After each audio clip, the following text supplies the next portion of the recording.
Welcome. আমরা আজকে এই ভিডিওতে দেখব যে নেতারহাট বেতলা ট্যুরের দ্বিতীয় দিন আমরা কোন কোন জায়গায় যেতে পারবো বা কী কী জায়গা আমরা দেখতে পাবো। তো আগের ভিডিওতে আমি দেখিয়েছি যে নেতারহাট দুবেলা, মানে প্রথম দিনের সেকেন্ড হাফ আর দ্বিতীয় দিনের ফার্স্ট হাফের কিছুটা অংশ ঘুরে নেওয়া যায়। তো আমরাও তাই করেছি, করে ব্রেকফাস্টটা নেতারহাটে সেরেছি। সেরে আর এই রকম একটা রাস্তার মধ্যে দিয়ে, জঙ্গলের মধ্যে দিয়ে, যেটা অপরূপ সুন্দর একটা রাস্তা, সেই রাস্তার মধ্যে দিয়ে কিন্তু আমরা এগিয়ে চলেছি বেতলার দিকে। আর বেতলা যেতে প্রথমেই যে জায়গাটা আমরা দেখতে পাবো সেটা হচ্ছে লোধ ফলস। নেতারহাট থেকে প্রায় 40 কিলোমিটারের মতো, আর সময় লাগবে মোটামুটি 1.5 ঘন্টা। সময়টা লাগুক, এই রাস্তাতে 1.5 ঘন্টাটা এমন কিছু ব্যাপারই না। খুব সুন্দর একটা রাস্তা যেটাকে আমরা উপভোগ করছি এবং বেতলার দিকে এগিয়ে যাচ্ছি। এই হচ্ছে প্রথম যে জায়গাটি বেতলা যেতে পড়বে, লোধ ফলস। দেখতেই পাচ্ছেন এর গেটটা। যদিও প্রথমে এসেই এখানে এন্ট্রি করতে হয়, যদি কোনো গাড়ি থাকে সঙ্গে সেই গাড়ির নাম্বার দিয়ে এবং কজন এসেছি সেটা দিয়ে এখানে চেকপোস্ট আছে, এন্ট্রি করে নিতে হয়। আর এন্ট্রি করার সঙ্গে সঙ্গেই এখানে আরও একটা ব্যাপার হচ্ছে যে যদি আমার হাতে কোনো জলের বোতল বা চিপস বা প্লাস্টিক জাতীয় কিছু থাকে, ওরা এখানে প্রত্যেকটা জিনিসের জন্য স্টিকার দিয়ে দিচ্ছে এবং 10 টাকা করে নিচ্ছে, নিয়ে ওরা ছেড়ে দিচ্ছে এবং বলছে যে ওগুলো ফেরত দিলে সেই টাকাটা আবার ফেরত দেবে। অর্থাৎ একটা ক্লিন রাখার একটা ব্যাপার এখানে আছে। যেহেতু আমরা সচেতন নই, তাই সচেতন করার একটা প্রয়াস। আর গেট থেকে আমরা হেঁটে হেঁটে এগিয়ে চলেছি। অনেকগুলো সিঁড়ি আছে, এই সিঁড়িগুলো দিয়ে ধাপে ধাপে একটু ওপরের দিকে উঠতে হয়। অনেকেরই দেখতে পাচ্ছি কষ্ট হচ্ছে। যাই হোক, আমরাও আস্তে আস্তে এগিয়ে চলেছি। বসার অনেক জায়গা আছে, বসে থাকার মতো, রেস্ট নিয়ে যাওয়ার মতো। আর একটু এগোলেই এই যে দৃশ্যটা, এটা কিন্তু দেখা যাবে। খুব সুন্দর লোধ ফলসের একদম মাথার দৃশ্য। আর আরও এগোলে পুরো লোধ ফলসের যে অনেকগুলো শাখা এবং তার সঙ্গে নিচে যে জলের প্রবাহ, সেটা কিন্তু খুব সুন্দর দেখা যাবে। লোধ ফলসের একদম কাছে গিয়ে সিঁড়িগুলো ক্রস করার পরে এরকম একটা কাঠের ব্রিজ পড়বে, যে কাঠের ব্রিজটা এই যে সরু নদীটা, সেটা যে স্ট্রিমটাকে ক্রস করাবে এবং উল্টো দিকে গিয়ে আরও ভালো করে ফলসটা দেখা যাবে। আমরা এই কাঠের ব্রিজ ধরে এগিয়ে চলেছি ভালোভাবে দেখার জন্য লোধ ফলসটাকে। অনেকগুলো প্রবাহ আছে, দেখতে পাচ্ছি উপর থেকে 2-3টে প্রবাহ নেমেছে এবং নিচে পড়ার পরেও অনেকগুলো ভাগ হয়ে চলে গেছে। নিচের দিকেও বেশ কিছু মানুষ এখানে বসে আছে। আর এই যে গর্তগুলো, যে জায়গাগুলো জল জমে আছে, এগুলোকে অ্যাকচুয়াল বলে প্রপাত কূপ। এখানে অনেকে স্নানও করছে, খুব সুন্দর দেখতে লাগছে। আর প্রচুর লোক সমাগমও আছে, যেহেতু একটা ছুটির দিন আছে। ওই যে ওপর থেকে দেখা যাচ্ছে 2-3টে শাখা আছে, সবগুলো হয়তো ক্যামেরায় আসছে না ঠিকঠাক, কিন্তু এখানে এলে স্পষ্ট বোঝা যাবে যে কতগুলো এর স্ট্রিম রয়েছে। আমরা সিঁড়ি দিয়ে উঠে ব্রিজটাকে ক্রস করে সমস্ত জায়গাগুলোকে একটু ঘুরে দেখলাম চারিদিকটা। আরও একটা সিঁড়ি আছে, আরও একটা ছোট্ট ব্রিজ আছে, কিন্তু ওই ব্রিজটা ক্রস করার পরে বোল্ডার রয়েছে বড় বড়। বোল্ডারগুলোকে ক্রস না করাটাই বেটার, যে কোনো সময় বিপদ ঘটতে পারে। তাই আমরা আর ওই বোল্ডারগুলো দিয়ে এগোলাম না, কারণ ওখানে জল পড়ে পড়ে পাথরগুলো বেশ স্লিপারি হয়ে আছে। তাই ব্রিজটা ক্রস করে আমরা খানিকটা দেখে নিয়ে আবার একটু পেছনে এসে এই নিচের দিকে যে জলপ্রবাহটা আছে এটা দেখতে লাগলাম। এটা নিচের দিকে চলে গেছে এবং নিচে বেশ কিছুটা জায়গায় ওই যে বললাম প্রপাত কূপে জল জমে আছে, সেখানে বেশ কিছু মানুষ স্নান করছে, কেউ জলে পা ডুবিয়ে বসে আছে। যাদের যেরকম ভালো লাগা আছে তারা সেইভাবেই এই ফলসটাকে উপভোগ করছে। তো লোধ ফলস এটা বেতলা যাওয়ার পথে সবথেকে জনপ্রিয় একটা ফলস। এই ফলসে না এলে নেতারহাট বেতলা ট্যুর বোধহয় কমপ্লিট হবে না। তাই নেতারহাট এলে বেতলা যাওয়ার পথে এই লোধ ফলস অবশ্যই দেখবেন।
লোধ ফলস দেখার পরে আরও প্রায় 30 থেকে 35 কিলোমিটার বেতলার দিকে যাওয়ার পথে পরে সুগ্গা বাঁধ ওয়াটারফল। আমার তো মনে হয় যে আমি লোধ ফল দেখে এলাম তার থেকেও অনেক বেটার, এবং এখানকার প্রাকৃতিক পরিবেশটা খুব সুন্দর একটা পরিবেশ। চারিদিকে বেশ শান্ত নিরিবিলি এবং বেশ খোলামেলা একটা জায়গা, এবং এখানে অনেকগুলো বসার জায়গাও করা আছে। আর লোধ ফলসের মতোই বেশ কিছু কাঠের ব্রিজ করা আছে। এই ব্রিজগুলো দিয়ে এই নদীর সরু স্ট্রিমগুলোকে ক্রস করে উল্টো দিকে গিয়েও এই ফলসটাকে উপভোগ করা যায়। ওপর থেকে বেশ কিছু খরচ স্রোত নেমে এসেছে, আর নিচের দিকে বেশ একটা বড় ফলস নিচের দিকে নেমে গেছে। অনেকে নিচের দিকেও নেমেছে, আমরা আর পারছিলাম না, দুপুরবেলা প্রচণ্ড রোদ, তাই আর আমরা নিচের দিকে নামিনি, ওপর থেকেই ওটাকে দেখলাম। এটা ওপরের দিক, আর আমরা নদীটাকে ক্রস করে উল্টো দিকে গিয়ে আমরা দেখব নিচের দিকটাতে।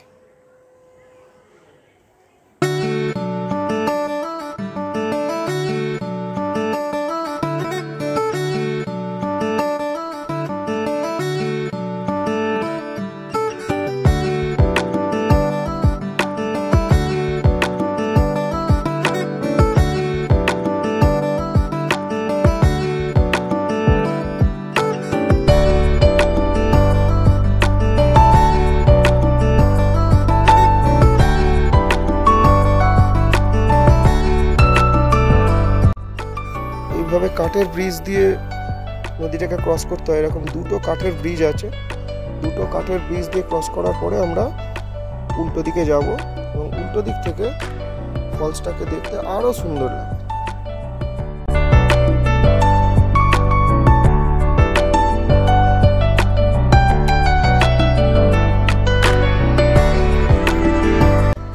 কাঠের ব্রিজ দিয়ে উল্টো দিকে আসার পরে এরকম একটা দৃশ্য দেখা যায়। যদিও আর একটা দিক থেকে দেখতে পাচ্ছি যে সিঁড়ি করা আছে নামার জন্য, ওই নিচেও অনেকে নেমে আছে, স্নান করছে বা ওই জায়গাটায় ফটো সেশন করছে। যেতে ইচ্ছা করছে কিন্তু শরীরটা সায় দিচ্ছে না, তাই আমরা নিচে নামবো না। ওপর থেকেই যেটুকু দেখার দেখছি, তাতেই খুব ভালো লাগছে।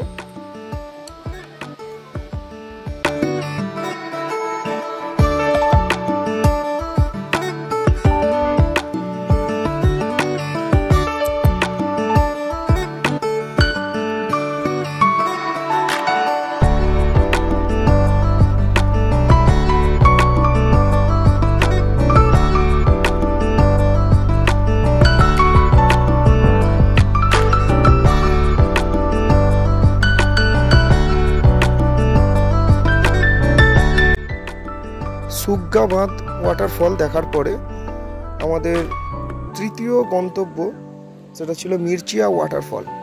সুগ্গা বাঁধ ওয়াটারফল থেকে আরও প্রায় 20 কিলোমিটার মতো। খুব বেশি সময় যদিও লাগেনি, কিন্তু মেন রোডের ওপরেই একদম, তাই এটা দেখতে খুব একটা অসুবিধা হলো না। কিন্তু যেটা আমরা দেখলাম যে দূর থেকেই দেখা যাচ্ছে যে এই ফলসটার মধ্যে সেরকম কোনো জলের প্রবাহই নেই, শুকিয়ে গেছে একেবারে। যেহেতু আমরা মার্চ মাসে এসেছি, বর্ষাকালে এলে কিন্তু এর রূপ অসাধারণ লাগবে। বেশ কিছু ছবি ওখানে হোর্ডিং করে দেওয়া আছে, তাই যারা এই ফলসের সৌন্দর্য দেখতে চান তারা অবশ্যই আসুন বর্ষাকালে। বর্ষাকালে এর অপরূপ দৃশ্য। এখানেও এরকম কাঠের ব্রিজ করা আছে, যেটা দিয়ে নদীটাকে ক্রস করা যায়। দুদিক থেকেই এর যে সৌন্দর্য সেটাকে উপভোগ করা যায়। আমরা একটু কাঠের ব্রিজটাকে ক্রস করলাম, জল নেই ঠিক আছে, কিন্তু এখানকার যে পরিবেশ সেটা খুব সুন্দর লাগছে। তাই আমরা চারিদিকটা একটু ঘুরে নিলাম, ঘোরার জন্যই কাঠের ব্রিজ দিয়ে একটু ওই দিকে যাচ্ছি। আর এই হচ্ছে জলের অবস্থা, একদমই নেই বললেই চলে। তো যাই হোক, এসেছি, দেখতে হবে। সাজেস্ট করবো যে বর্ষাকালে আসার, তাহলে এই ফলসটাকে আরও ভালো করে দেখা যায়। মিরচিয়া ওয়াটারফল।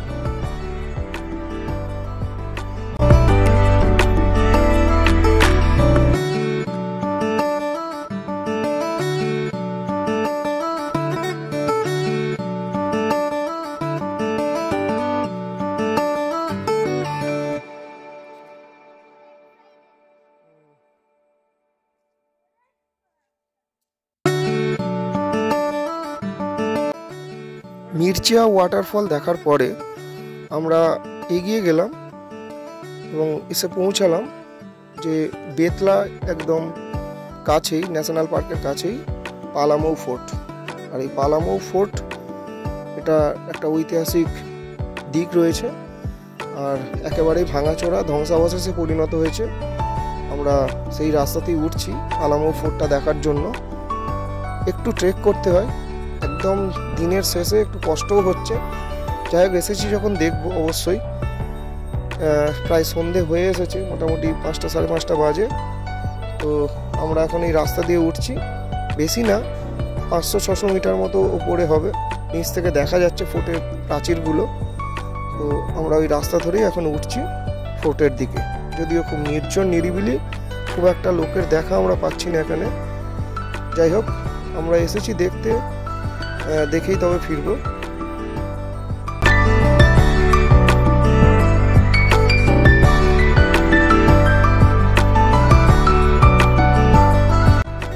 অনেকটা ওঠার পরে ফোর্টের প্রাচীরের দেখা পেলাম এবং গেটের দেখা পেলাম। আর এই সামনের গেট দিয়েই আমরা উপরের দিকে যাব, যে গেটটা দেখলাম একটু আগে। দেখি, আর একটু উঠতে হবে, কষ্টও হচ্ছে, সঙ্গে জলটাও একটু কমই আছে। এরকম জায়গায় উঠলে অবশ্যই জল ক্যারি করবে। একদম আমরা গেটের কাছে এসে গেছি। এই যে গেট দেখা যাচ্ছে, এই গেট দিয়েই ভেতরে প্রবেশ করতে হবে। খুব একা একা এলে হয়তো একটু ভয় ভয় লাগবে, কারণ যে জায়গা একদম শান্ত নিরিবিলি, জানি না ভেতরে কি আছে। যাই হোক, আমরা ভেতরে গিয়ে দেখবো।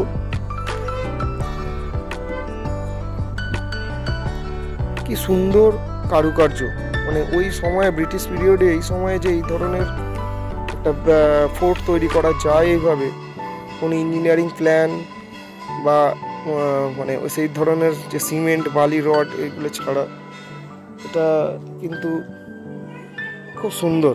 এইভাবে যে করা যায় এটা না দেখলে বোঝা যাবে না। অলরেডি আমরা ভেতরে এসে গেছি। ভেতরে পুরোপুরি ধ্বংসাবশেষে পরিণত হয়েছে। আর ভেতরের ফাঁকা মাঠে প্রচুর গাছ, প্রচুর গাছ।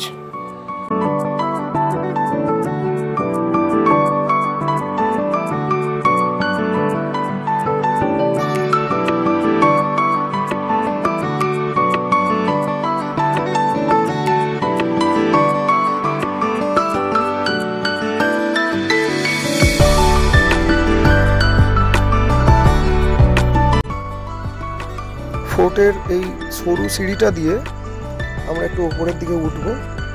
ওপর থেকে দেখতে চারিদিকটা আরও সুন্দর লাগে। আর খুবই সাবধানে, খুব সরু সিঁড়ি ইটের, এবং সিঁড়িগুলো বেশ বড় বড়, উঠতে একটু কষ্ট হবে। আমরা উঠছি ধীরে ধীরে, ধরে ধরে, যাতে না পড়ে যায়।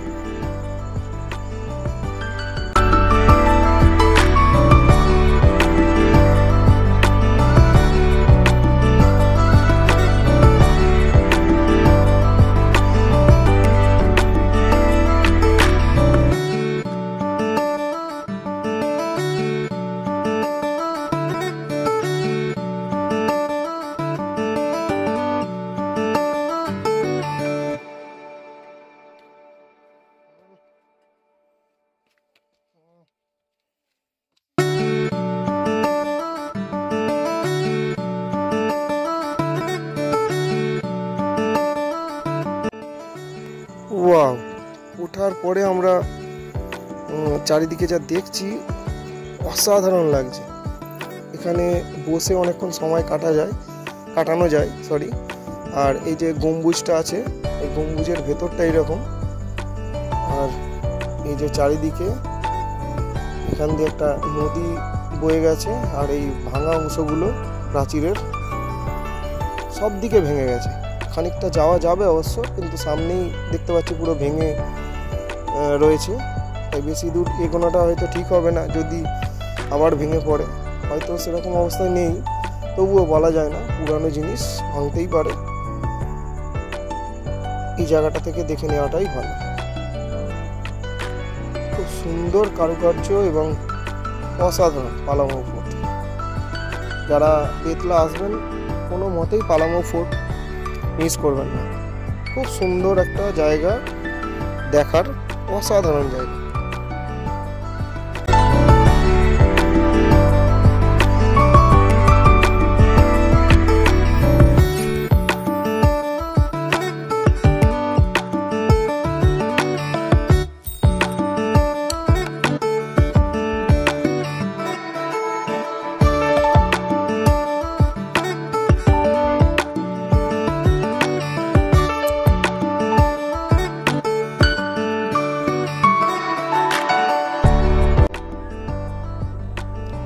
পালামৌ ফোর্ট মোটামুটি দেখা শেষ, এবার আমাদের ফেরার পালা। তাই উপর থেকে আস্তে আস্তে আমরা নেমে যাচ্ছি। এইবার আমরা ফিরে যাব আমাদের হোটেলে। Thank you.